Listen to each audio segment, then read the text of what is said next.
तो हरिश्चंद्र समझ गए कि तारा अब घड़ा नहीं उठवाएंगे।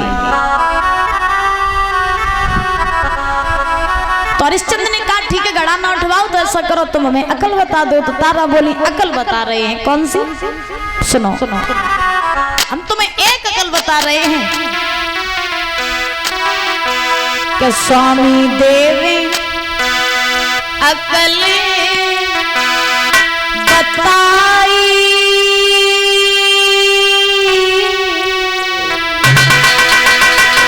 और जल में घुसी घड़ा उठाई स्वामी देवी।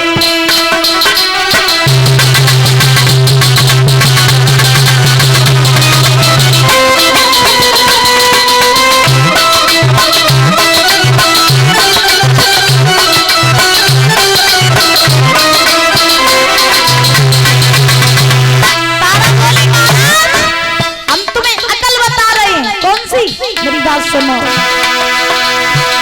स्वामी देवी अकल बताई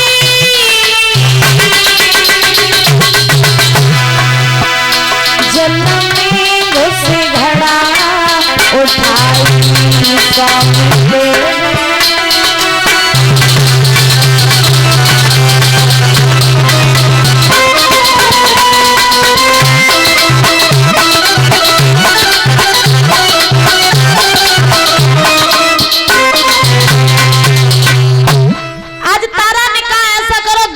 घुस जाओ और जब आप गहरे जल में घुसेंगे और जब जल की लहरें तुम्हारी तरफ आएंगी ना तो घड़ा अपने आप तुम्हारे सर पे आ जाएगा। तो तारा ने घड़ा भरा, तारा बांध से चली गई। हरिश्चंद्र को अकल बता करके बुजुर्गों आज ध्यान रखना, हरिश्चंद्र जो थे वो गहरे जल में घुस गए और जब गहरे जल में हरिश्चंद्र घुसे तो जल की लहरें जब हरिश्चंद्र के ऊपर आई तो घड़ा उनके सर पे आ गया। हरिश्चंद्र के सर पे जैसे ही घड़ा आया तो हरिश्चंद्र ने वही घड़ा उठाया, उठा करके चल दिए। चलते जा रहे, शरीर में शक्ति नहीं है, सामर्थ्य नहीं है, डगमगाते जा रहे। आगे जैसे ही बढ़े महाराज ठोकर लगी और जैसे ही ठोकर लगी तो पछाड़ खा करके गिर पड़े। और पछाड़ खा करके गिरे, घड़ा जो था वो भी फूट गया। कालू मेहता आया, जवाब दिया हरिया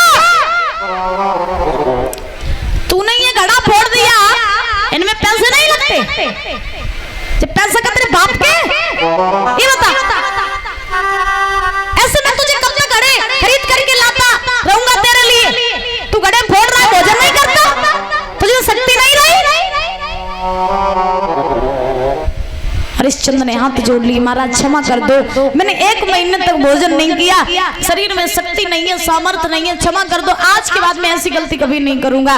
कालू दत्तन ने कहा सुन, अब तू ये घड़ा भरने के लायक नहीं रहा, जल भरने के लायक नहीं रहा, ये ले लाठी, ये ले कंबल और जा करके मरघट की रखवाली कर। याद रहे कोई भी लाश आए तो उस लाश को बिना कर कफन लिए नहीं जलाना।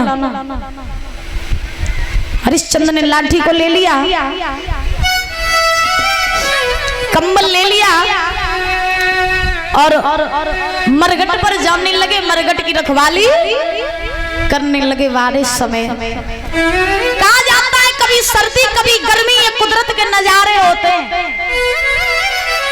कभी सर्दी कभी गर्मी, ये कुदरत के नजारे होते हैं। और कभी कभी प्यासे वो भी रह जाते हैं जो दरिया के किनारे होते हैं। करते थे न्याय जो जज बनकर, करते थे न्याय जो जज बनकर वही कटघरे में खड़े देखे, और करते थे इलाज जो डॉक्टर बनकर वही हॉस्पिटल में पड़े देखे। तो कहा जाता ना समय कभी किसी का एक सा नहीं होता। याद रखना अगर तुम्हारे ऊपर अमीरी है तो गरीबी भी आएगी और गरीबी है तो अमीरी भी। विद्वान भाई यहां तक लिखते हैं कि सदा दिन एक किसी के न गुजरते इंसान दुनिया में चढ़ते उतरते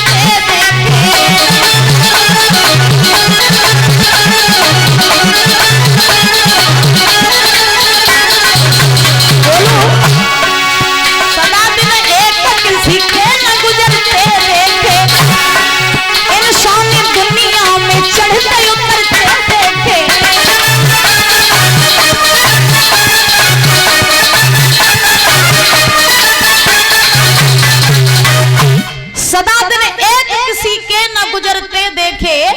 इंसान दुनिया में चढ़ते उतरते देखे।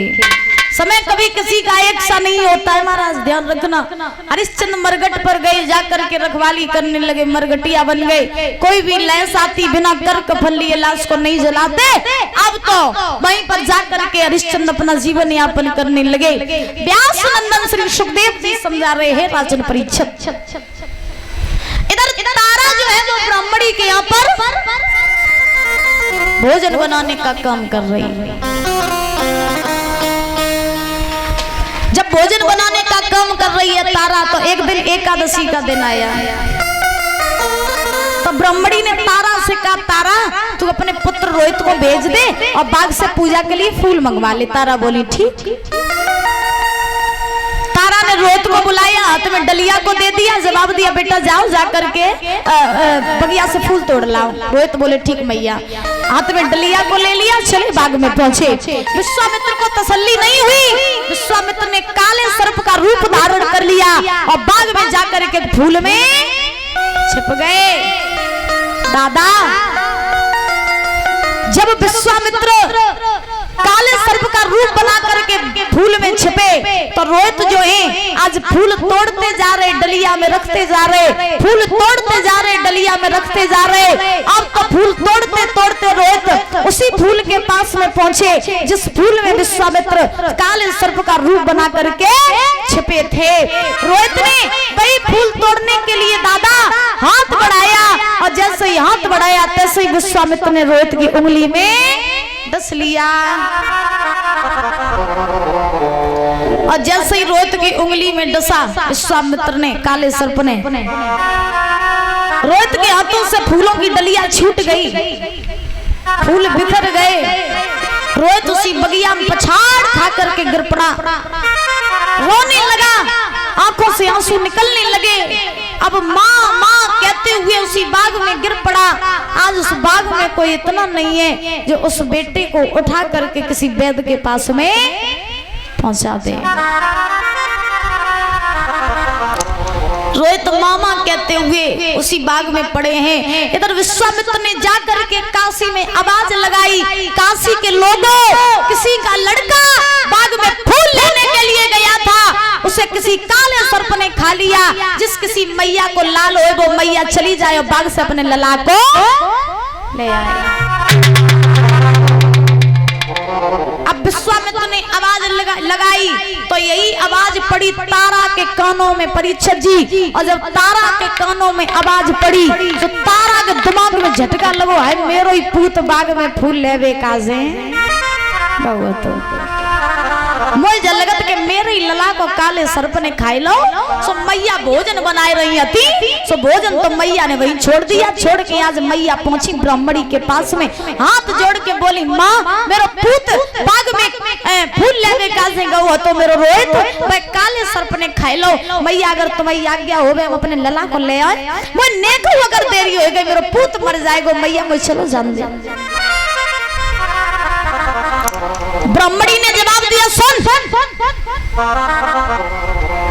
पहले पूजा के लिए पूरा भोजन तैयार कर, उसके बाद हम तुझे कहीं जाने देंगे। ऐसे तू कहीं नहीं जाएगी काम छोड़ करके, काम कर पूरा।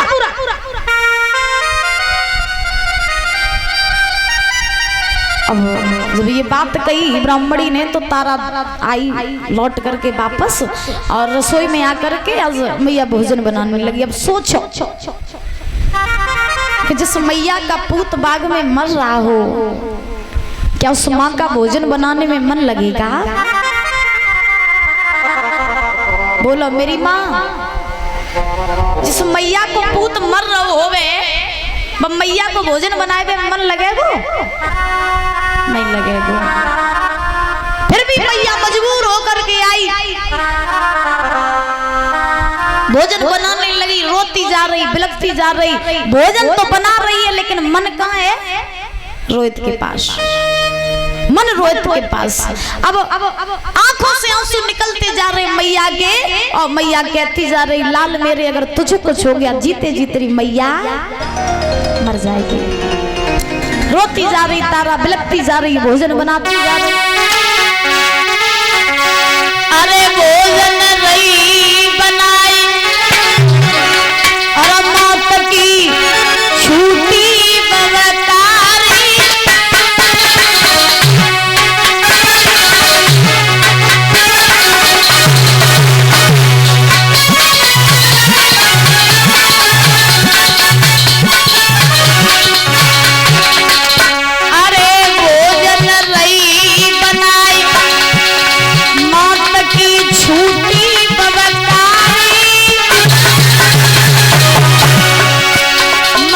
जइयो हमको छोड़ी अकेली वे जाए मातारी।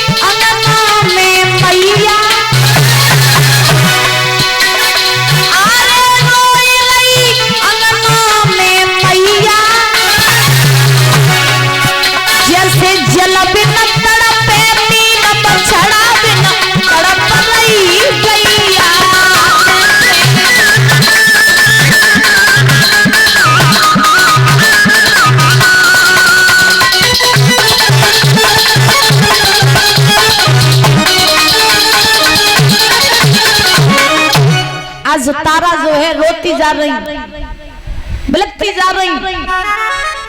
जल्दी जल्दी मैया ने भोजन बनाया, मन पड़ा है बेटे के पास में, कहीं ऐसा ना हो पुत्र मर जाएगा। पुत्र मर गया तो मैं जीते जी जिंदा नहीं रह पाऊंगी, मैं भी मर जाऊंगी। मैया ने जल्दी जल्दी भोजन बनाया और जल्दी जल्दी भोजन बना करके ब्राह्मणी के पास पहुंची। मैया मैंने सारो काम कर दो, सबरो भोजन तैयार कर दो, मैया तेरी आज्ञा होवे हम चले जाएं, मेरा पुत्र मर जाएगा मैया, मैं चलो जानते हो। तो ब्राह्मणी ने जवाब दिया, देख जानना चाहती है तो तू चली जा, तुझे हम रोकेंगे नहीं, लेकिन एक बात याद रखना कि अगर तेरा पुत्र मर जाए तो उसे वही दफना देना मेरे घर लेकर के। अब आप सोचो कि जिस मैया